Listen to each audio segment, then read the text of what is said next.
Todos tenemos un lugar al que ya no podemos volver, un lugar que llamamos infancia. Para la mayoría es un recuerdo lindo, quizás la mejor etapa de nuestras vidas, pero para otros, lamentablemente, es una herida que nunca cerró. Porque, ¿qué pasa cuando ese lugar nunca existió? ¿Qué pasa cuando tu niñez no te perteneció a ti? Hay algo profundamente violento en la mirada de un adulto que busca entretenerse con el cuerpo de un niño, y no hablo necesariamente de ilegalidades evidentes. Hablo de algo más sutil y aceptado, la fama. Creemos que el éxito es un regalo, pero para un adolescente la fama no siempre es un trofeo. Es una jaula de cristal donde millones de personas te arrojan piedras esperando ver una reacción. Hoy vamos a analizar cómo la industria, los padres, incluso nosotros mismos, hemos aceptado que esos niños llegan a esta fama promiscua a pesar de que pueda acarrear dificultades severas para toda su vida. Yo soy Sergio Carlos y esto es Cultura Patria. Acompáñame con un cafecito porque hoy día vamos a analizar uno de los temas más importantes en la industria de Hollywood e incluso uno de los temas más importantes para comprender a dónde estamos dirigiendo como sociedad y qué estamos haciendo con la fama de los niños que vemos todos los días. Capítulo 1. El pecado original. Coogan y Garland. Toda historia tiene un principio, así que si nos vamos a remontar al siglo XX, necesariamente tenemos que hablar de Jackie Coogan. Él fue la primera gran estrella infantil, pero mientras el mundo la amaba por su participación en la película con Chaplin, The Boy, su madre y su padrastro malgastaban sus millones. Su caso se hizo altamente popular y a través de lo que le pasó, nació la famosa Ley Coogan en California en 1939, un intento legal que busca proteger al niño y hacer saber que su dinero y su riqueza únicamente le pertenece a él y no a su familia. De esta manera, el 15% ganado de cada trabajo es depositado a un fideicomiso al cual solo tiene acceso el artista al cumplir la mayoría de edad. Lamentablemente, como veremos ahora y más adelante, esta ley únicamente protege la parte monetaria. Pero ¿qué pasa con la integridad total de la persona? Ya que el mismo año que se proclama esta ley, vemos el caso de Judy Garland. A los 16 años, Judy no era simplemente una actriz, era un activo financiero para su productor y su familia. Conocida por ser uno de los peores casos de explotación en Hollywood, a Judy la obligaban a fumar para inhibir el hambre e incluso le hicieron cumplir una dieta estricta a la cual estaba sometida por su papel en El Mago de Oz. Este famoso estudio de León, Metro Goldwyn Mayer, la sometió a dietas extremas, largas jornadas laborales y le suministró drogas como anfetaminas y barbitúricos para controlar su peso. Incluso controlaban su energía hasta su sueño, lo que inevitablemente generó adicciones a futuro y problemas de salud mental de por vida.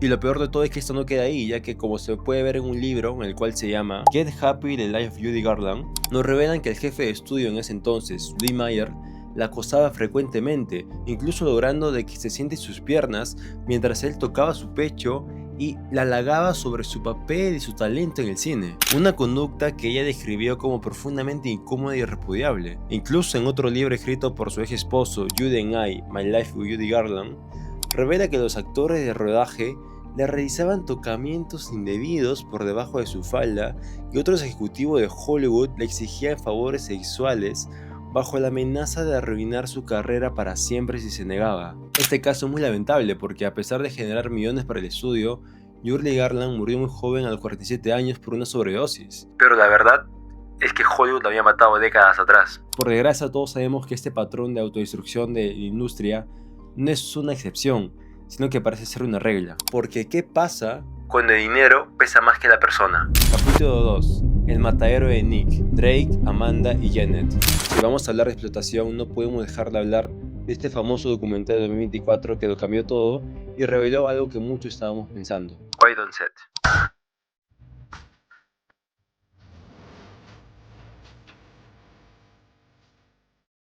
Mientras todos disfrutábamos de nuestros shows favoritos, Nickelodeon fue un verdadero infierno para sus artistas. Durante años, un entorno de acoso y socialización opacó el set gracias a su jefa al mando, Dan Snyder, también conocido como el Sucio Dan. Lamentablemente, artistas como Amanda Bynes y Drake Bell no resultaron simplemente ser estrellas problemáticas, sino que son sobrevivientes de un sistema que no les ofrecía protecciones mínimas. Drake Bell reveló lamentablemente en ese documental que sufrió un abuso sexual por parte de Brian Peck, en ese momento su ex dictador de guiones. Brian seguía siendo mi amigo y todo iba muy bien. Pero no pensé nada de lo que estaba sucediendo. Estaba en el sofá donde siempre dormía y y él me despertó. Abrí los ojos, me desperté y me estaba agrediendo sexualmente. El actor describió el proceso como un trauma realmente profundo, ya que temía que si hablaba, su carrera actoral se terminaría antes de empezar, ya que Peck era una figura muy conectada y respetada en la industria. Y aunque su padre sospechaba de las malas intenciones de Peck, él fue muy astuto al manipular a Drake, diciéndole que su padre le estaba quitando dinero y perjudicando su carrera, aduciendo que él, Brian Peck, sí quería lo mejor para él. Y a través de esta suerte de grooming, es que logró tener momentos a solas con Drake, y lamentablemente él no pudo hacer nada para defenderse. Ahora, en el caso de Amanda Bynes, las cosas son un poco diferentes, ya que ella era el principal sustento económico de su familia desde tan solo 7 años, lo que inevitablemente generó en ella una presión inigualable a sostener a toda su familia desde una edad tan temprana, y lo cual también explicaría su dependencia póstuma a los medicamentos y a otras hierbas medicinales. Ella trabajó junto al sucio Dan en todo eso y el show de Amanda, lo cual fue sumamente perjudicial para ella, ya que se comenta en el set que hubieron comportamientos indebidos y una hipersexualización en cámaras. Lamentablemente sus padres eran adultos ausentes y dejaron su cuidado en manos de productores enfocados solo en el dinero. Su carrera es de esas que suenan en el imaginario de las personas cuando piensan en una vida destruida por la fama. Aunque por suerte, valgan verdades, se debe en estado de mejora durante estos últimos meses. Así que esperemos de que pueda estar bien, ya que debe ser un peso enorme cargar con toda una familia cuando tu entorno laboral está cargada por explotación. Y esto último lo sabe muy bien Jennette McCurdy, quien nos regaló uno de los mejores libros acerca de la industria, que se llama Me alegro de que mi mamá muriera, ya que su madre, Debra, la obligaba a depilarse y a mantenerse delgada desde los 6 años, provocándole trastornos alimenticios y ansiedad crónica. De hecho, esto es demasiado creepy, pero su madre le hacía tomar exámenes vaginales y de mama hasta casi finalizar su adolescencia, e incluso se mudó a su primer apartamento y le exigía que le pague la renta y que le dé dinero. Por todo esto, Jennette en su libro confiesa lo siguiente: toda mi infancia y adolescencia fueron explotadas. Y lo peor es que no solo sufría por parte de su madre, sino que el creador, o sea, el sucio Dan, la presionó para beber alcohol cuando ella tenía tan solo 18 años y le hacía masajes sin su consentimiento durante cenas privadas. Claramente, Jennette lo describe como un ser cruel, aterrador y manipulador, pero a más no poder. De hecho, hacía llorar a gente del set e incluso muchas veces gritaba y arremetía contra los actores pequeños cuando cometían un solo error, amenazándolos con despedirlos si no hacían bien una escena. Lamentablemente tuvo una niñez que fue un infierno por culpa de su madre, que fue una frustrada por no haber sido famosa y nunca haber logrado que logró su hija con tan pocos años. Para Theodor Adorno, los famosos son parte de la industria de diversión, figuras construidas para ser adoradas y que representan modelos de personalidad inalcanzables que ocultan la verdadera estructura de poder. Es una suerte de mercantilización de la fama en esta industria cultural a la cual todos nos vemos sometidos. Y de hecho, esto se explica muy bien en todos los casos que hemos repasado hasta ahora. Pero acá el problema es que, ¿qué pasa cuando tu vida no es necesariamente controlada por la industria, sino por tu propia familia? Capítulo 3. El laberinto kafkiano de Michael Norlelto Sikulki. Franz Kafka escribió en carta al padre lo siguiente: queridísimo padre, hace poco me preguntaste por qué digo que te tengo miedo. Como de costumbre, no supe darte una respuesta, en parte precisamente por el miedo que te tengo. La relación entre padre e hijo de los artistas es un tema tan interesante como incluso para abordar en un próximo video, pero en este caso vemos que siempre los conflictos están presentes, y mucho más cuando los padres son seres autoritarios y dictadores para la vida de uno, y más que ser una ayuda y un refugio, son un castigo y lo peor que le puede pasar a una persona, ya que como veremos ahora, quizás... porque qué tan bueno es tener un padre cuando no sabe cómo ser uno bueno. Ese vínculo tan ambivalente entre padre e hijo lo podemos ver, por ejemplo, en Michael Jackson y su famoso padre. Yo ya hablé de Michael Jackson en un anterior video, que está por acá o por acá, pero no podemos entender completamente al artista sin antes saber por qué es como es. Qué traumas le generó su padre para ser el artista tan excéntrico que se convirtió en un momento. Joe Jackson ejercía un control severo y aterrador sobre sus hijos, pero especialmente sobre Michael. Utilizaba cinturones y ramas para golpearlos si cometía errores en sus ensayos. Esta disciplina impuesta por Joy era descrita como cruel por Michael, marcando su infancia por terror y burlas. Why do you do this to me? No more than a belt. What else would he use to hit you with? Ironing cords. Whatever's around. Throw you up against the wall hard as he could. Literalmente le arrebataron su infancia al sustituir el juego y la libertad por un régimen de trabajo extremo y perfeccionismo artístico, ya que era visto como una forma de mantener económicamente a su familia. No tuvo amigos reales ni festividades normales como la Navidad.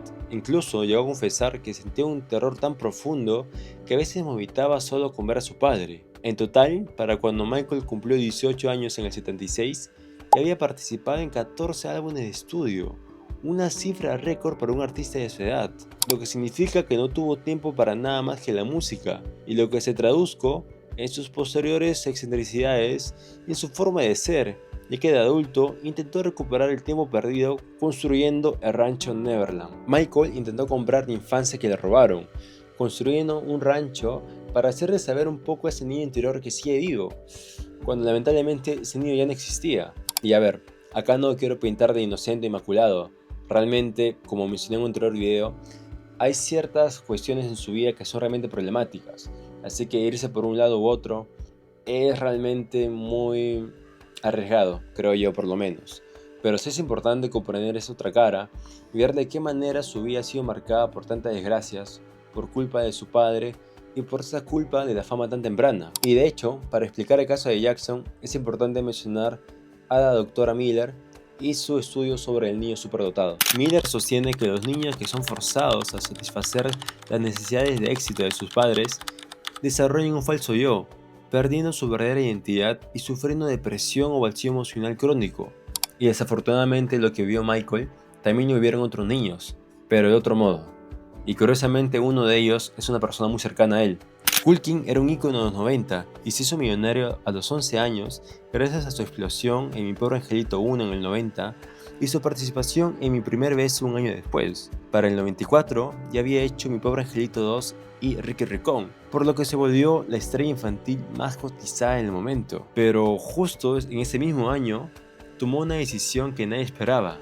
Con tan solo 14 años, decidió dar un paso al costado y a retirarse de la actuación. Tras haber rodado unas 14 películas en apenas 6 años, Culkin se sentía agotado y deseaba ser un adolescente normal. Quería asistir a la escuela, salir con chicas y estar con personas de su propia edad, algo que su carrera como estrella solitaria no le permitía. Aunque eso no es todo, ya que en ese mismo momento sus padres libraban una batalla legal por la custodia de sus hijos y el control de su fortuna, que ya estaba estimada en 17 millones en ese momento. Y acá es importante mencionar que su padre actuó como un verdadero tirano para él. Como ha confesado él en diversas entrevistas, realmente ha sido una persona tan autoritaria y para él la peor persona que ha conocido en su vida, gracias a los sacrificios a los cuales lo vio ver sometido por su siempre condición de artista. Él ha confesado que muchas veces lo amenazaba con golpearlo si no hacía las cosas como él quería, e incluso en varios momentos le ha propinado palizas que hasta ahora conserva cicatrices de eso. A pesar de que él mantenía económicamente la familia, su padre lo obligaba a dormir en el sofá mientras él dormía en la cama principal, únicamente como una suerte de bajarle la moral y hacerle saber quién manda. Esas 14 películas que mencioné hace un rato. Bueno, su padre le obligaba a aceptar los trabajos, no importaba qué pensaba, únicamente quería que siga produciendo para hacer dinero para él. Aunque por suerte no todo es malo, ya que a los 15 años pudo liderar una de las batallas legales más famosas de ese momento, emanciparse económicamente de su familia y haciendo valer que todo el dinero que tenía era para él y no para nadie más. Por fin, la ley Cuban actuando, aunque bueno, Culkin tuvo que intervenir, ¿no?, para que eso sea posible igual. Afortunadamente, en la actualidad podemos ver a un Culkin renovado y vigoroso, ya que a pesar de los escándalos de posesión de marihuana y el año que pasó en prisión, realmente, según sus afirmaciones, nunca fue un adicto como tal, sino que era simple prensa amarillista que trataba de hundirlo más. A sus 45 años, Culkin es citado frecuentemente como un ejemplo de resiliencia, habiendo pasado de ser un juguete roto a un hombre que prioriza su paz mental y su hogar. Y este caso es realmente importante porque no todos pueden salir triunfadores de esa suerte de trobino de la fama, como lo veremos ahora en el caso de Nordeltus. Pero antes de llegar a ese punto, si el video te está gustando, me ayudarías muchísimo con un like para que de ese modo lleguemos a más gente, más personas puedan ver esos temas tan humanos de este canal. Ahora sí, continuemos con una de las partes más importantes. In the loneliness you can find me. I'm the loneliness you can mind me. Look behind no more, scared no more.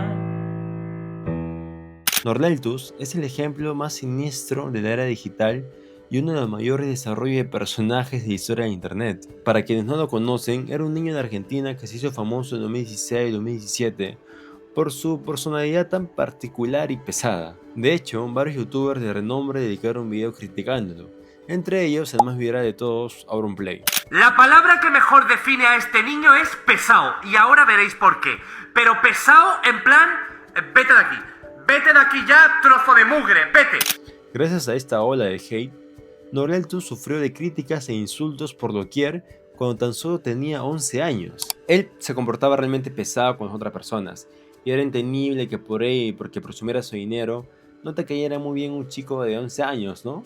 Pero acá hay que considerar que personas adultas de 25 o 30 años, por alguna razón, quizás simplemente por visitas, se le agarraban contra él y lo criticaban duramente. Y es que lo peor de todo esto es la revelación que llegó a la luz en el 2023. Una revelación que lo cambió todo. 6 años después, pudimos ver a un Nordeltus de 18 años que contó los traumas y pesares que tuvo que sufrir por culpa de su padre. Un padre que diseñó todo un personaje para ser odiado, pagando a otros youtubers para que le atacaran y hablaran mal de él simplemente para generar más fama y visitas. Mientras el mundo insultaba a un niño de 12 años, su padre vivía de ese odio y seguía alimentando ese perfil arrogante y egoísta para su hijo, cuando realmente Nordeltus detrás de cámaras no era así. Pero eso no es lo peor de todo, ya que el muy degenerado grababa podcasts eróticos en el mismo edificio donde el niño dormía y lo mandaba a la sala Zoom del departamento durante varias horas hasta que acabara de grabar su película. Incluso dejaba el departamento lleno de desperdicios y flujos, no importando de qué clase de traumas pudiera generar eso en su hijo. Lo convertiste en youtuber cuando era un niño. 11 años. Lo hacías hacer cosas para que lo puteen. Sí. Y de hecho también contaste que le pagaste a youtubers para que reaccionen y bardeen Sí. a tu propio hijo de 11 años. Sí, eso fue una novedad, nadie se le había ocurrido. Mi hijo contó en una entrevista que él era fanático del yogur. Comía yogur a cada rato, pero después de pasar mucho tiempo viviendo con vos se dio cuenta que comía yogur y le agarraba arcadas. Eso Y es no verdad. entendía por qué. Claro, veía tanto semen desparramado en el departamento que el yogur le hacía acordar a la huasca de su viejo. Es verdad.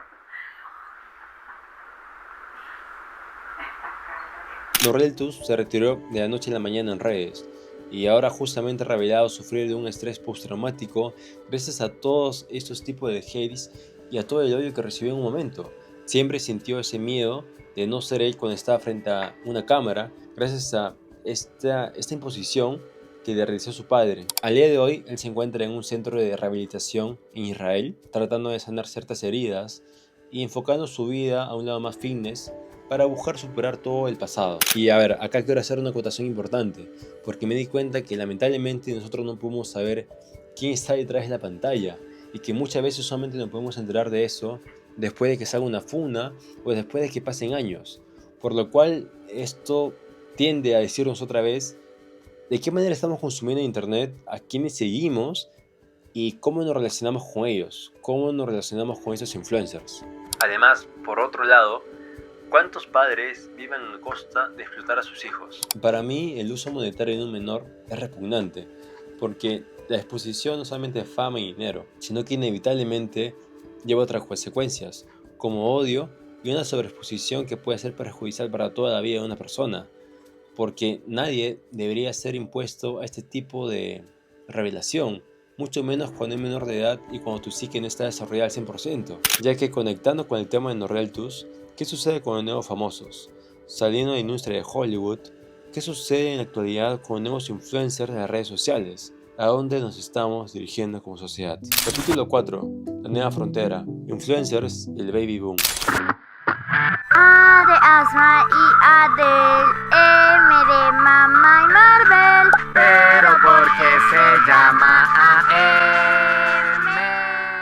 AM? Hoy, 2026, vivimos la época del baby boom y los nuevos influencers de las redes sociales de 13, 14, 15 años exponiéndose sin ningún tipo de reparo en el ciberespacio. Psicólogas como Beatriz González advierten que esta exposición mina la autoestima de manera significativa y crea barreras invisibles con otros niños, ya que si alcanzan el punto de fama, no pueden relacionarse con normalidad con los demás. Y, por otro lado, influencers pueden llegar a sufrir por la presión del público y los acosadores. Creadoras de contenido como Mara Kelinda y Kedeis, que no sé cómo se pronuncia de verdad, han confesado el burnout mental y las secuelas de la crítica recibida desde pequeñas. Ambas comenzaron su carrera como creadoras desde una edad muy temprana, y la sexualización desmedida y las críticas en redes sociales siempre estuvieron presentes para ellas. Mismo caso que aplica actualmente para miles de niñas y niños que se exponen a diario con afán de ganar un like, ya que en la nueva era digital, ser influencer es el sueño de la mayoría de niños. Y a ver, acá quiero hacer una acotación importante también, ya que ¿quién no ha soñado con ser youtuber, con ser creador en un día? Y especialmente para aquellos de nosotros que hemos crecido con estos bienaventurados llamados youtubers de época dorada, como Vegeta, Fernanfloo, Germán, Willy, Stax, Nego lo Piscinero quizás, algunos DJ Mario, algunos Yuya, algunos Wherever Tomorrow, youtubers que realmente han calado en nosotros, porque cuando nos vimos, ¿a qué edad? ¿A los 11, 12, 13 años? Particularmente yo, por ejemplo, siempre quise ser youtuber. Siempre me fascinó la idea de crear contenido para otros. Y cuando tuve 11 años, ¿qué hubiera sido de mí en ese momento? No se hubiera creado contenido. Aunque es verdad también de que yo quería crear gameplays, donde seguramente no apareciera mi cara. De hecho, yo no quería que apareciera mi cara para nada. Pero quería crear algo, ¿no? En afán de que sea bonito, pues, porque estos youtubers me inspiran. Y ahora, ¿qué sucede con las nuevas personas, con las nuevas generaciones? Teniendo en cuenta de que ahora tenemos este famoso TikTok. Bueno, no es un celular, pero se entiende la idea. Y cómo en TikTok podemos ver a cada vez más jóvenes, más adolescentes. Y ahora parece que el sueño de ser creador es mucho más factible que antes incluso. Porque bien, antes al menos tú tenías que tener una cámara digital, no importa que sea semi-profesional o no, pero normalmente se usaba eso. Ahora, con tan solo tu celular ya puedes crear miles de videos en un día. Y antes era YouTube, hay una barrera en crear, editar un video seguramente. Ahora simplemente te puedes grabar haciendo un baile o subiendo lo que sea y ya comenzaste a crear contenido. Es mucho más fácil la línea de crecimiento en la actualidad que antes. Porque miren, yo no soy conservador, ¿ya? Pero ¿cuántos depredadores y cuántos abusadores estarán ahí siendo internautas, viendo día a día a niñas, a niños, y esperando quizás contactarse con ellos o simplemente acosarlos a través de mandar imágenes, porque eso es muy famoso, mandar imágenes, mandar acosos a través de mensajes. Y lamentablemente esos niños se ven expuestos a eso cuando no deberían hacerlo. Es una lástima tremenda. Pero entonces, ¿cuál es el rol de los padres en este momento? ¿Por qué no hay un freno para que los niños no se expongan de esta manera? ¿Por qué no hay una supervisión más directa para que no pase ningún tipo de caso que llega a mayores? En su estudio, Pick manifiesta que los seguidores tienden a sufrir un sentimiento de propiedad sobre sus influencers.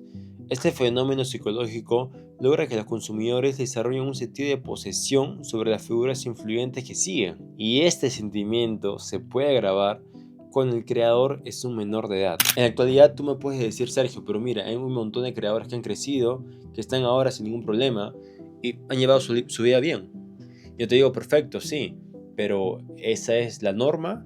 ¿Esa es la excepción? ¿Cuánto es el flujo? ¿Cuánto es el porcentaje de personas que llegan a sufrir o no? Todas las personas que han tenido una mayor resiliencia quizás, una mayor fortaleza mental, han podido sobrellevar estos pesares sin ningún problema. Pero eso no significa que no hayan sufrido en un momento. De hecho, muchos influencers, muchos artistas que actualmente están en la cima, han pasado por momentos graves y lo han manifestado muchas veces. Entonces, no es un 100 de frente. No, es una moneda con dos caras, ¿no? A veces estás bien, a veces estás mal. Es la vida misma, hay altibajos. Así que quizás ser niño famoso temprano, si ese fue tu sueño, si sigue siendo tu sueño, si me estás viendo y eres menor, pues hay que replantearse de qué modo se es, ¿verdad? Hay que replantearse de qué modo uno se expone en las redes sociales. Capítulo 5. La excepción y la luz. No todo es sombra en este mundo, como mencioné hace un momento. Realmente podemos ver artistas como Leonardo DiCaprio, Luis Miguel, Natalie Portman o Mara Wilson.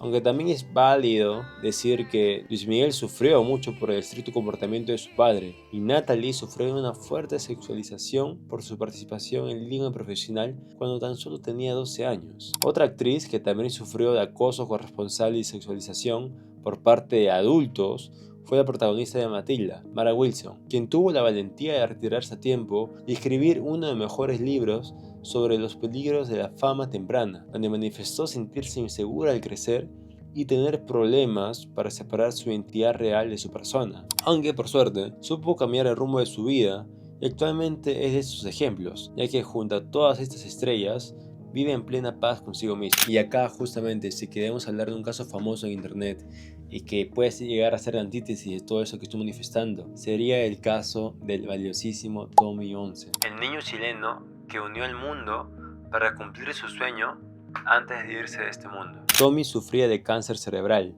pero nunca lo manifestó en cámara, sino que se hizo público por otras fuentes. Él siempre quiso ser un youtuber famoso, pero al comienzo nadie lo veía, hasta que se hizo famosa su historia y comenzó a ganarse el cariño de la gente, llegando a generar millones de seguidores y partiendo de este mundo en 2021 tras haber cumplido su sueño. Una historia hermosa porque no todos pueden experimentar eso. No todos se van de este mundo tras haber cumplido su sueño. Y acá, en esta historia bonita, quiero hacer una salvedad. Acá vemos que hay una diferencia clara en la intención del espectador y cómo logró que Tommy no sea consumido, sino que sea apoyado, sino que haya revelado esta otra cara bonita de internet, que no todo es malo, perfectamente. Y eso quiero que también quede claro, la fama no puede llegar a ser mala per se.